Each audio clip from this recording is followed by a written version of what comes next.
बहुत समय पहले की बात है। एक छोटा सा गांव था जिसका नाम सूरजपुर था। ये गांव हरे भरे खेतों और सुंदर पेड़ों से घिरा हुआ था। गांव के लोग बहुत मेहनती थे और वे अपना जीवन खेती करके चलाते थे। उसी गांव में रामू नाम का एक गरीब लड़का रहता था। रामू की उम्र लगभग 14 साल थी। उसके पिता कई साल पहले बीमार होकर दुनिया छोड़ चुके थे। अब घर की सारी जिम्मेदारी रामू और उसकी मां सीता पर थी। रामू बहुत मेहनती और ईमानदार लड़का था। वह हर दिन सुबह जल्दी उठता, खेतों में काम करता और फिर गांव के लोगों की छोटी-मोटी मदद भी करता। ओ रामू, जल्दी जल्दी हाथ चला, मुझे शाम में बाजार भी जाना है। जी चंदू चाचा। एक दिन रामू की मां बीमार पड़ गई। रामू बहुत परेशान हो गया। वो दौड़कर वैद्य जी के पास गया। उसने गांव के वैद्य जी से दवा ली, लेकिन दवाइयों के लिए पैसे कम थे। रामू सोचने लगा, अब क्या करूं? मुझे तो कोई काम भी नहीं आता। अगली सुबह वो जंगल में लकड़ियां काटने चला गया ताकि उन्हें बेचकर वो कुछ पैसे कमा सके। जंगल बहुत घना और शांत था। रामू एक बड़े पेड़ के पास लकड़ी काटने लगा। लकड़ी काटते समय अचानक उसकी नजर जमीन पर पड़ी। अरे ये क्या है? वहां एक छोटी सी चमड़े की थैली पड़ी थी। रामू ने उसे उठाया।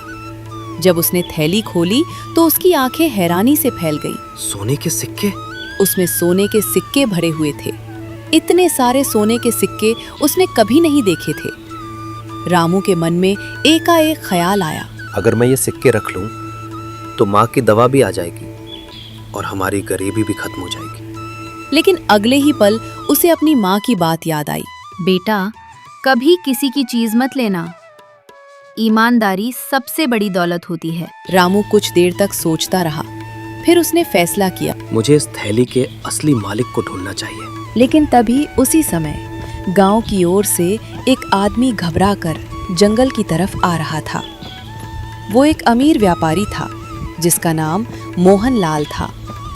मोहनलाल बेहद लालची और घमंडी आदमी था। वो बड़बड़ा रहा था, अरे मेरी सोने की थैली कहाँ गिर गई?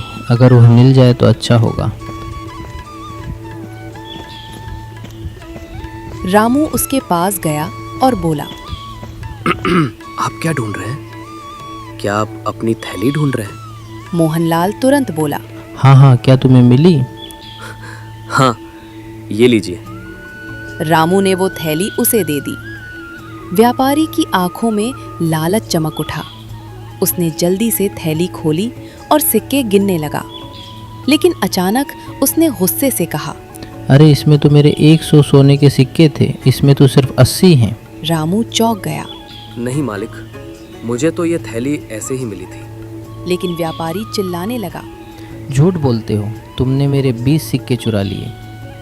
रामू बहुत दुखी हो गया। वो बोला, मैं सच बोल रहा हूँ, मैंने सच में कुछ नहीं लिया।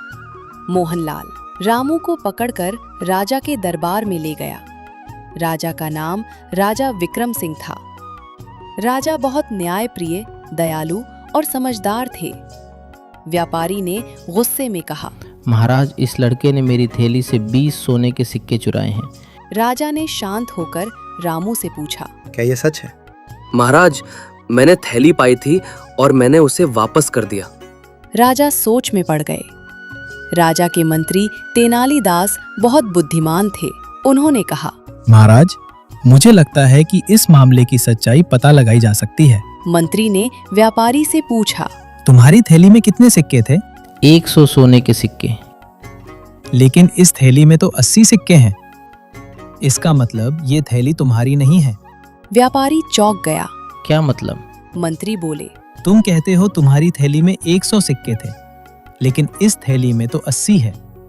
इसका मतलब है कि ये किसी और की थैली है। दरबार में सभी लोग हंसने लगे। व्यापारी समझ गया कि उसका झूठ पकड़ लिया गया है।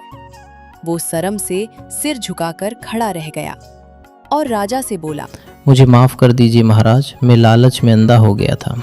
राजा ने उसे माफ कर दिया और खुश होकर रामू से बोले, बेटा तुम बहुत ईमानदार हो। अगर तुम चाहते तो ये सिक्के अपने पास रख सकते थे। रामू बोला। महाराज, मेरी माँ ने सिखाया है कि ईमानदारी सबसे बड़ी दौलत होती है। राजा मुस्कुराए। आज से ये 80 सोने के सिक्के तुम्हारे हैं। रामू हैरान रह गया। महाराज, मैं इतना बड़ा इनाम नहीं ले सकता। राजा बोले। ये तुम्हारी ईमानदारी का फल है। रामू सारे सिक्के लेकर खुशी खुशी घर निकल गया।